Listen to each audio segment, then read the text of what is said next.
ఇల్లు ఎవరు కూలగొట్టిరు నాన్న? రేవంత్ సార్ కూలగొట్టారు. మా మమ్మీ డాడీ పోలీస్ స్టేషన్ తీసుకుపోయిండు.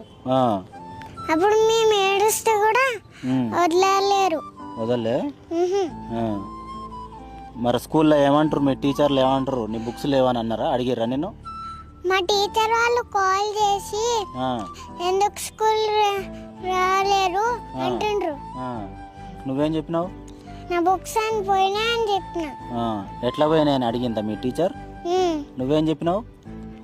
నేను మా ఇల్లు కూలగొడితే అప్పుడు బుక్స్ అన్ని పోయినాయి అన్నా. రేవంత్ సార్కి ఏమైనా చెప్తావు నాన్న? మన ముఖ్యమంత్రి రేవంత్ రెడ్డి సారు, ఆయనకి ఏదైనా చెప్తావా నువ్వు? మా బుక్స్ వాటర్ బాటిల్స్ ఏమన్నా పోయినాయో ఆ రేవంత్ రెడ్డి సారు ఏమేమి తీసుకున్నారు అవి మాకు